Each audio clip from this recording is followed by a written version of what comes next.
우리가 지속적으로 마태복음의 말씀을 나누고 보고 있습니다. 그동안에도 여러 번 보았던 말씀이지만 특별히 이렇게 설교를 준비하면서 이 마태복음을 묵상하고 느끼는 것은 정말 하나님의 말씀을 바로 알아야만 우리가 올바른 신앙을 가질 수 있다는 생각을 하게 됩니다. 우리의 생각과 우리의 하나님에 대한 이미지로 우리가 믿음 생활을 해서는 안 된다는 것이죠. 교회 신앙생활을 하다 보면은 실족하는 여러 사람들이 있습니다. 그리스도인이 실족하는 경우들을 보게 되면은 그들이 믿음이 결코 적은 자들이 아닙니다. 신앙생활에 열심히 없고 누구보다 신앙생활에 앞장섰고 바쁜 와중에도 교회에 대한 예배를 빠지지 않고 11조를 드리며 기본적인 신앙생활을 갖춘 그렇게 나름대로 열심으로 신앙생활을 하는 분들이 실족하는 경우들이 있는 경우들을 보게 됩니다. 그 이유를 보게 되면은 자신이 신앙생활을 하면서 나름 자신이 했던 그 믿음의 신앙생활이 하나님께 대한 구상이 제대로 이루어지지 않는다라는 생각을 하게 되는 것이죠. 나는 이렇게 하나님을 잘 믿었는데 나에게 돌아오는 것은 그에 미치지 못하는 것 같은 그런 생각에 실족하는 경우들이 있습니다. 누구보다 하나님의 축복을 받아야 하는 사람같이 주변 사람들도 그렇게 생각하는데 오히려 그 사람의 삶이 고통스럽고 어려워지기 때문이죠. 이러한 경우 사람들은 실족하게 됩니다. 실족한다고 하는 것은 하나님을 의심한다고 하는 뜻입니다. 내가 믿는 하나님은 이런 하나님인데 왜 나에게 이러한 상황을 주시지? 이러한 거리감에 하나님을 의심하는 것이죠. 그 결과 누군가는 교회를 떠나거나 아니면 시험에 들어 하나님에 대한 비판적인 입장에 서게 되는 경우들을 보게 됩니다. 저는 어린 나이에 하나님 앞에 실족한 경험이 있습니다. 아마 초등학교 2학년에서 3학년 사이의 시기였던 것 같은데 그날도 집에 돈이 없었습니다. 그래서 또 온 집안 곳곳을 뒤져봤지만 돈이 나오지 않는 겁니다. 엄마에게도 어머니에게도 물어봤지만 어머니도 가진 돈이 그날따라 또 없었습니다. 그때 제가 어린 마음에 하나님께 이렇게 말했습니다. 어머니 앞에서 큰 소리로 하나님이 어디 있어? 하면서 큰 소리로 이야기를 하면서 밖을 제가 뛰쳐나갔던 경험이 있습니다. 그때 당시 저의 생각으로는 나에게 100원도 주지 못하는 하나님이 무슨 하나님이냐라는 그런 생각을 하게 된 것이죠. 그때 성인이 되어서야 그때의 그 기억이 떠오르면서 하나님 앞에 참 큰 잘못을 했구나라는 생각을 하게 되었고 그때의 어린 나이에 했던 고백이었지만 회개하며 하나님께 무릎 꿇었던 적이 있었습니다. 보통 우리가 실족하는 경우는 우리의 생각과 하나님이 나에게 대하는 그런 태도가 다를 때입니다. 오늘 마태복음 11장을 보게 되면 세례 요한과 그의 제자들의 이야기를 다루고 있습니다. 세례 요한이 감옥에 갇혀 있는 상태에서 제자들을 예수님께 보낸 것이죠.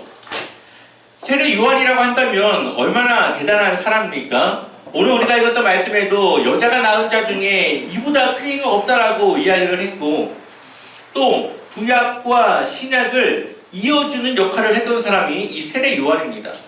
또한 그뿐만 아니라 예수님이 사역을 시작하시기 전부터 예수님이 사역하신 그 길을 예비했던 사람이 바로 세례 요한이었고 하나님께서 말라기 선지자를 마지막으로 400년 동안 침묵하셨을 때에 세례 요한을 통해서 처음 다시 하나님의 메시지를 내기 시작하게 되었습니다. 그러니 이 세례 요한이 얼마나 대단한 사람입니까?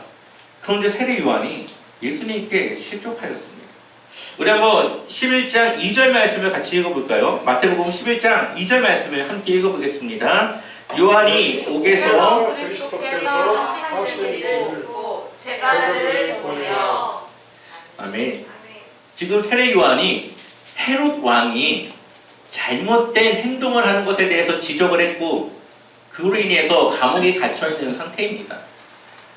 그런데 사람들에게 들려오는 예수님에 대한 이야기를 듣게 되니까 자신이 생각했던 메시아의 모습과 예수님이 활동하는 메시아의 모습이 다르다고 생각을 했습니다. 그래서 제자들을 예수님께 보내게 되는데 무엇을 물어보고 싶었느냐? 3절을 보니까 예수께 여짜오되 오실 이가 당신입니까?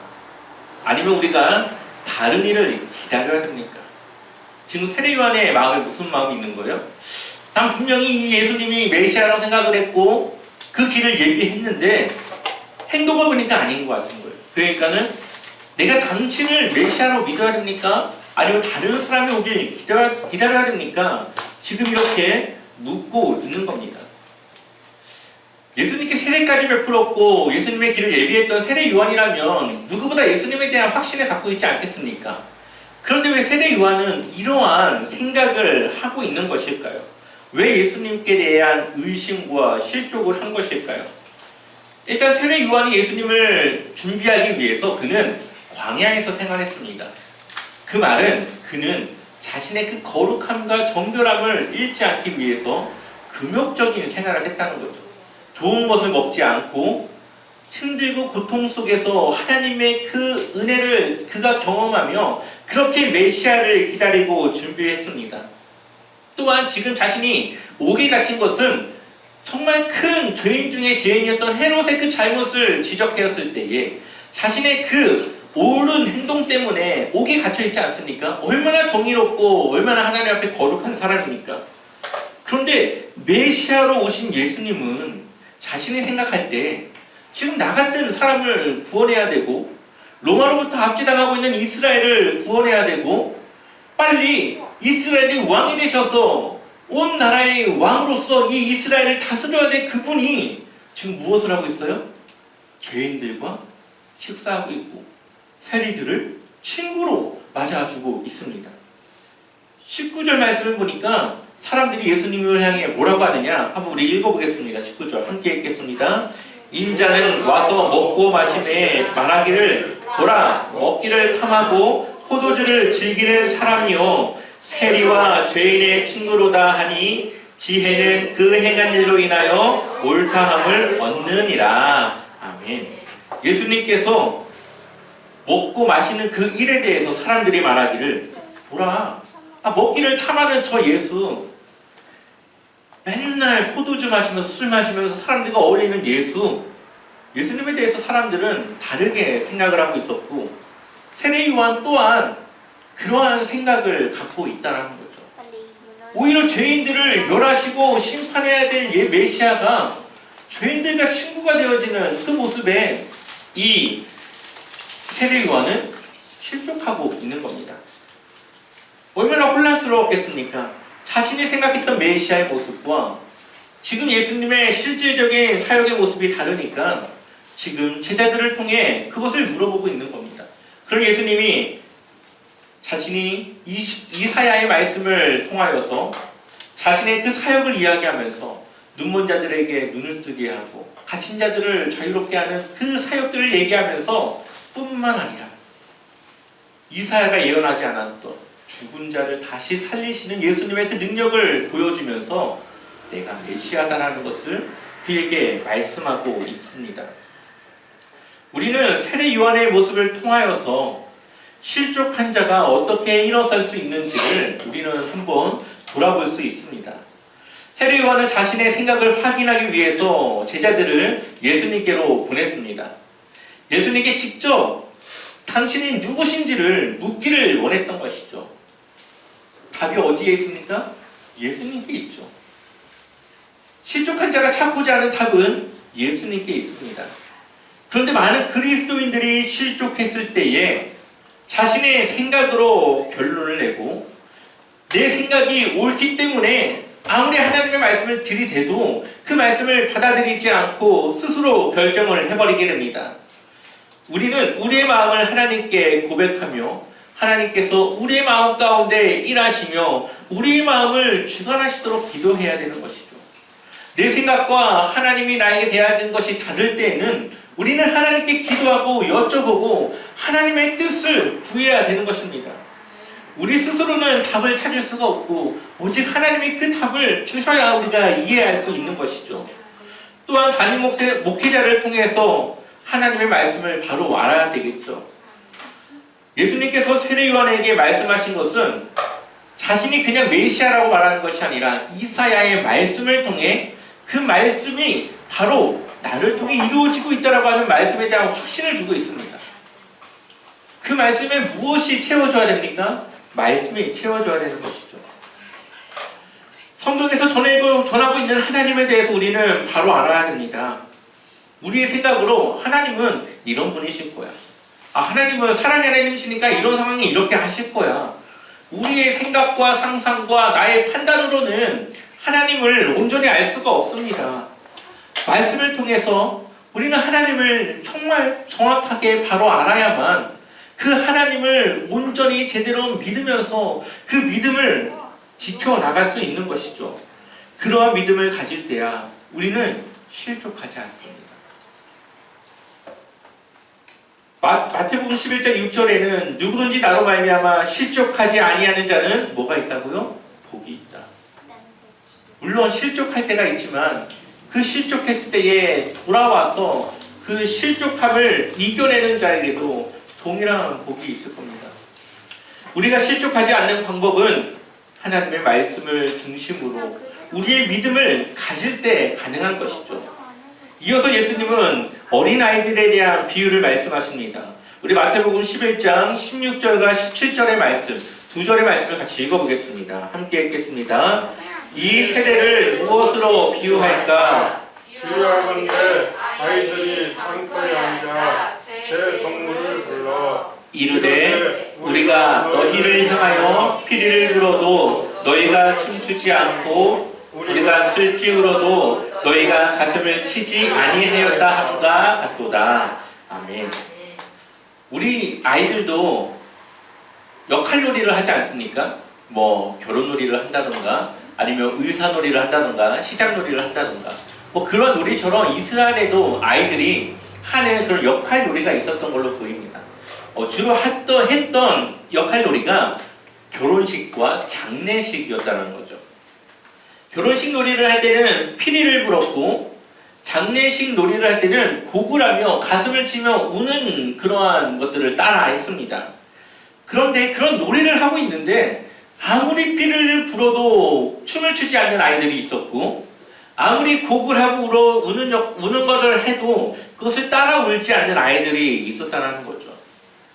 함께 그 노래에 동참해야 되는데 동참하지 않는 아이들이 바로 이스라엘과 같다. 예수님께서 이 죄인들을 만나서 구원의 천국 잔치를 베푸는 이 잔치 자리에 그들이 참여하지 않고 예수님께서 안타까워하는 마음을 가질 때에 그들이 그것에 함께하지 않는 완악한 마음을 가진 이스라엘에 대해서 예수님이 말씀하고 있습니다. 이들은 세례 요한의 회개 메시지에도 반응하지 않았고 예수님이 전하시는 천국 복음에 대해서도 반응하지 않습니다. 오히려 세례 요한의 금욕적인 삶에 대해서는 귀신 들렸다라고 말했고 예수님의 천국 복음에 대한 그런 잔치를 베풀 때에는 먹기를 탐하고 포도주를 즐기는 술꾼인 것처럼 얘기를 했습니다. 이스라엘은 하나님의 엄청난 특권을 누렸던 나라입니다. 이들은 하나님의 백성으로서가 뿐만 아니라 하나님이 예비하신 약속하신 메시아를 직접 보았죠. 또한 그 메시아의 능력을 경험했습니다. 아마 이들이 예수님을 맞아들였다면 누구보다 먼저 예수님을 맞아들여 천국의 기쁨을 맛볼 그러한 은혜를 얻은 특권을 얻은 그러한 이스라엘 백성이었습니다. 그런데 이들은 이러한 놀라운 능력을 경험하고 하나님의 특권을 누리면서도 회개하지 않았다는 거죠. 오히려 그 교만한 말씀에 교만한 행동에 대해서 예수님은 책망하고 있습니다. 마태복음 11장 20절 말씀을 읽어볼까요? 같이 읽겠습니다. 예수께서 권능을 가장 많이 행하신 고을들이 회개하지 아니하므로 그때에 책망하시되 아멘. 대표적으로 고라신, 벳세다, 가버나움 이 세 개의 고을들을 이야기하시면서 이들이 하나님의 그 기적을 어느 것보다 더 많이 보았지만 경험했지만 이들이 회개하지 않은 것에 대해서 책망하고 계십니다. 그리고 그 특권이, 그들에게 주어진 그 특권이 이제 이방인들에게로 넘어가게 되는 것이죠. 그래서 우리가 지금 그 특권을 누리고 살아가고 있습니다. 우리가 복음을 듣고 그 말씀에 순종하여 세상과 구별되어 살아가는 것, 거룩하게 살아가는 것은 아무에게나 주어진 특권이 아닙니다. 우리가 하나님과 아버지와 자녀의 관계를 맺었죠. 우리가 예수님을 통하여서 샬롬의 평안의 은혜를 누리고 살아가고 있습니다. 또 하나님은 우리를 거룩한 성전이라고 하셔서 우리가 하나님의 그 거룩한 성령님과 함께 동행하는 삶을 살아가게 하고 있습니다. 우리는 그것을 너무 당연하게 맞아들이고 하루하루 살아가고 있지만 이것은 이스라엘도 누리지 못한 하나님의 특권이라는 것을 우리는 늘 기억해야 되는 것이죠. 우리가 누리는 이것은 당연한 것이 아닙니다. 수많은 우리가 예수님을 따랐지만 우리와 다르게 직접 기적을 경험했고 예수님의 메시지를 직접 들었지만 그들은 회개하지 않고 하나님을 받아들이지 않았습니다.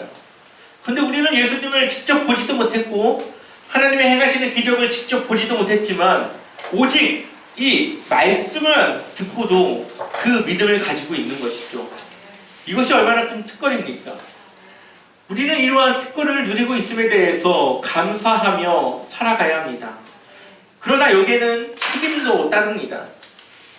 우리가 이 복음을 들은 자로서 하나님을 드러내야 되는 책임, 또한 우리를 통해서 다른 누군가가 실족하지 않도록 해야 되는 책임, 또한 우리가 다시 주님의 복음을 전함으로 또 다른 이들에게 그 복음을 듣고 주님의 자녀로 돌아오게 해야 되는 책임이 우리에게 있습니다.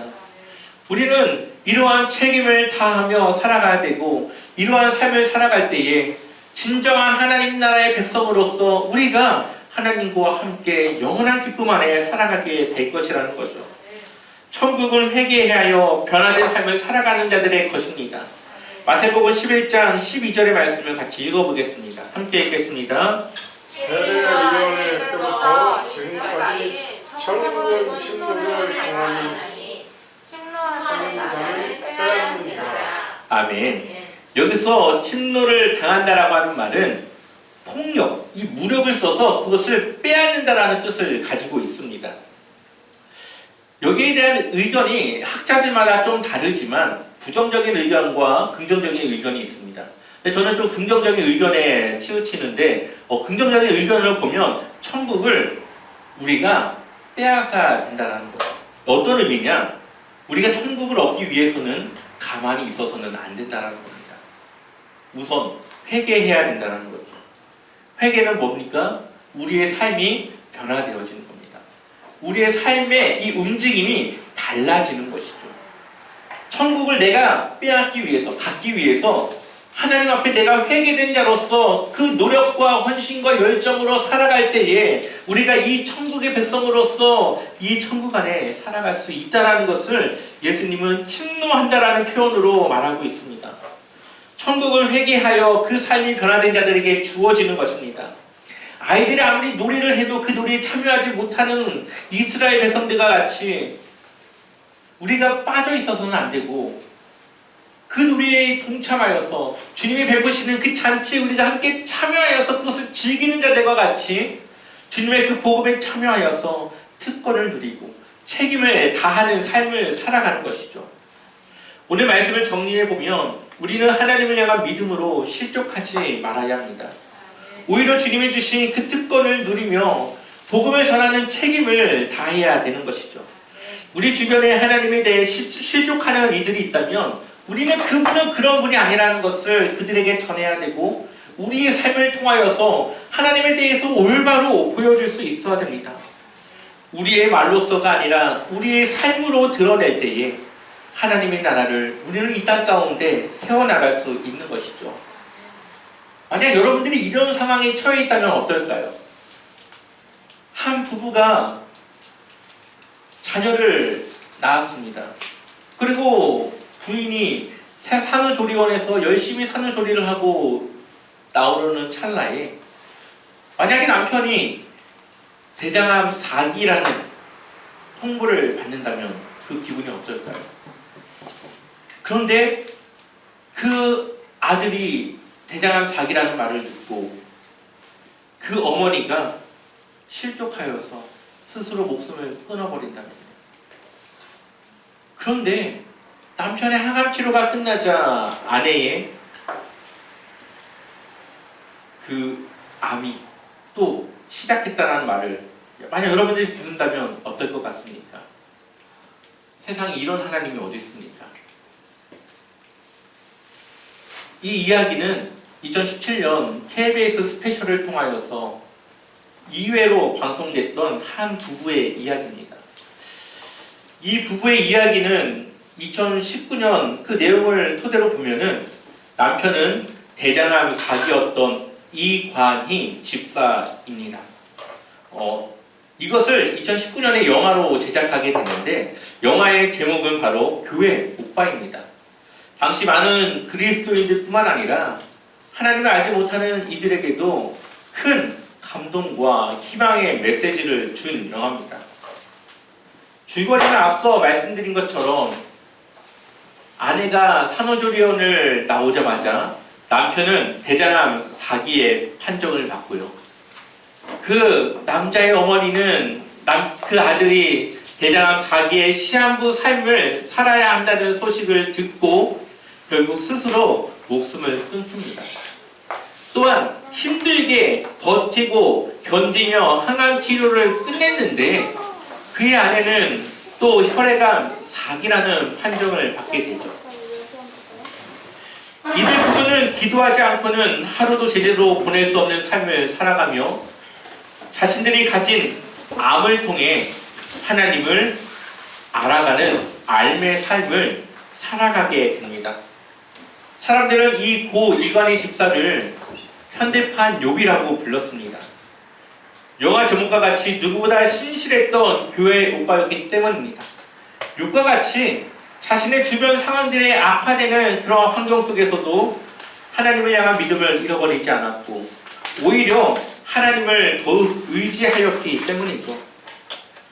욥기 2장 10절을 보면 그가 이르되 그대의 말이 어리석은 여자 중 하나의 말 같도다. 우리가 여호와 하나님께 복을 받은즉 재앙도 받지 아니하겠느뇨 하고 이 모든 일에 욥이 입술로 범죄치 아니하니라. 이관희 집사님은 이 말씀을 늘 묵상하며 마음에는 하나님에 대한 원망함이 있었지만 입으로는 하나님께 범죄치 않는 오히려 하나님께 감사를 고백하는 그러한 삶을 살아갔습니다. 또한 이들은 고백하기를 암이 우리 가정에서 빼앗아간 것도 많지만 주신 유익도 크다고 고백합니다. 자신들이 이 질병이 아니었으면 하루하루 죽음 앞에서 하나님 보시기에 온전한 하루를 살기 위해 이렇게까지 몸부림치지 않았을 것이라며 오히려 하나님께 감사한다 고백하죠. 또한 이 고 이관희 집사님이 중환자실에 누워있을 때는 이렇게 고백합니다. 중환자실에 누워있으니 주변 침상에 누워있는 어르신들, 환자들의 비명소리로 아비규환이 따로 없다. 나는 왜 여기 있을까? 예수님이 여기 누워 계시다면 어떻게 하셨을까? 이 생각을 하니 저들을 위해 기도가 나왔다. 저들을 긍휼히 여겨달라고, 저들의 고통을 감해 주시라고.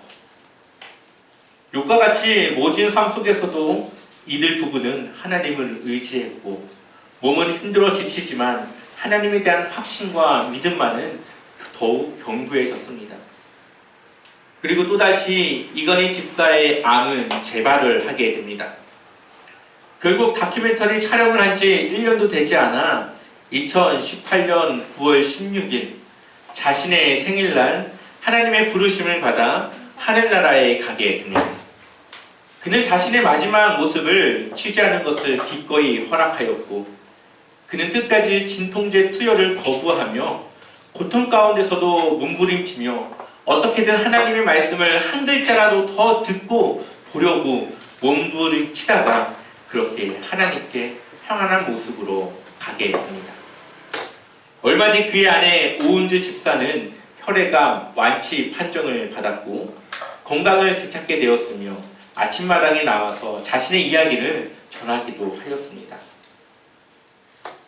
이 영화를 만들었던 이 감독님이 다시 이 이관희 집사님의 암 투병을 촬영하려고 할 때 이관희 집사님은 촬영을 거부했다고 합니다.